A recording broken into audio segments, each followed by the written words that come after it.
ایک دن حضور صلی اللہ علیہ وسلم نے حضرت عباس سے کہا کہ چچا ابو طالب کثیر العیال ہیں لیکن مالی طور پہ کمزور ہیں تو ہم ان کا بوجھ اٹھاتے ہیں، ایک بیٹا آپ اپنی کفالت میں لے لو اور ایک بیٹا میں لیتا ہوں۔ تو جب حضرت ابو طالب کے پاس پہنچے تو حضور صلی اللہ علیہ وسلم نے یہ ارشاد فرمایا، تو کہا ٹھیک ہے ایک آپ لے لیں ایک آپ لے لیں، تو حضور نے فرمایا میں تو علی کو لوں گا۔ علی کو پکڑا سینے کے ساتھ لگا لیا۔ تو پھر حضرت علی کی جو تربیت ہے پرورش ہے وہ حضور کے گھر میں ہوئی ہے، اور امام الانبیاء صلی اللہ علیہ وسلم کے ساتھ ساری زندگی جب سے ایمان لائے تو آخری دم تک حضور کا ساتھ دیا۔ جب ہجرت کا موقع تھا تو اس دن حضور صلی اللہ علیہ وسلم کے گھر کا محاصرہ کیا گیا تھا، تو حضور صلی اللہ علیہ وسلم کو معاذ اللہ اس ناپاک ارادے سے کفار نے گھیر لیا کہ آج بانی اسلام کا کلا کما کر دینا ہے، لیکن فانوس بن کے جس کی حفاظت ہوا کرے وہ شمع کیا بجھے جسے روشن خدا کرے۔ حضور صلی اللہ علیہ وسلم نے مولا علی سے کہا تم میرے بستر پہ لیٹ جاؤ اور یہ میری چادر اوڑھ لو، اور صبح کفار کی امانتیں دے کر مدینے آنا۔ دیکھیے یہ میرے نبی کا کردار ہے، وہ کفار جو قولی طور پہ حضور کو جٹلاتے تھے اور یہاں تک بغض پہنچ چکا تھا کہ معاذ اللہ شہید کرنے کے ارادے سے گھر کو گھیر لیا، لیکن انہوں نے بھی اپنی امانتیں میرے نبی کے گھر میں رکھی ہوئی تھی۔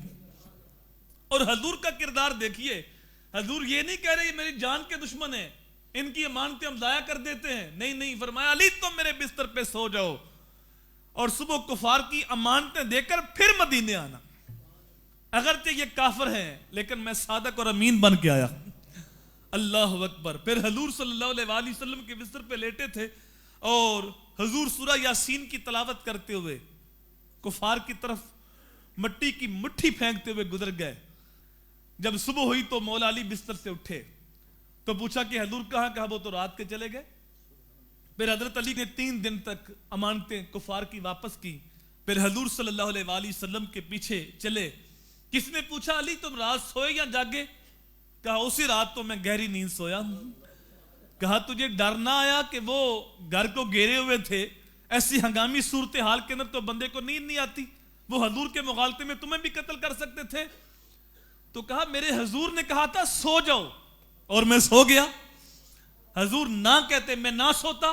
باقی رہی ڈر کی بات، تو ڈر کس بات کا؟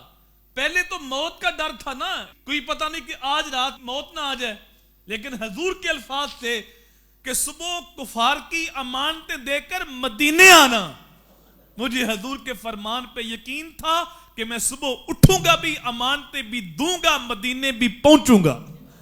جب تک مدینے پہنچ نہیں جاتا مجھے موت آ ہی نہیں سکتی۔ اللہ اکبر۔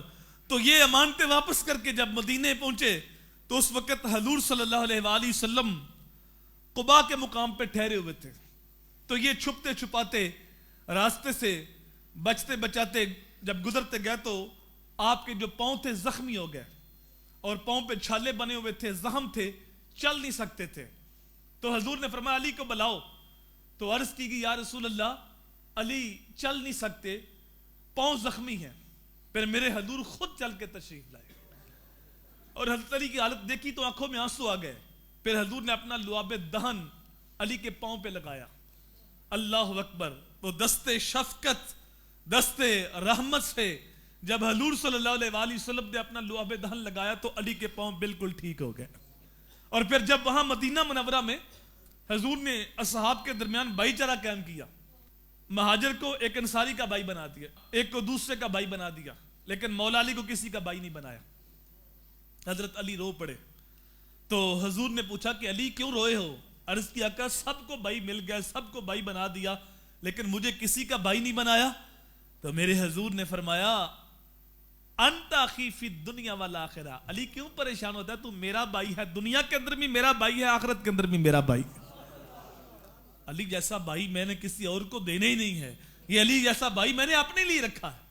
تو حضور صلی اللہ علیہ وسلم نے ان کو اپنا ویر کہا، اپنا بھائی کہا۔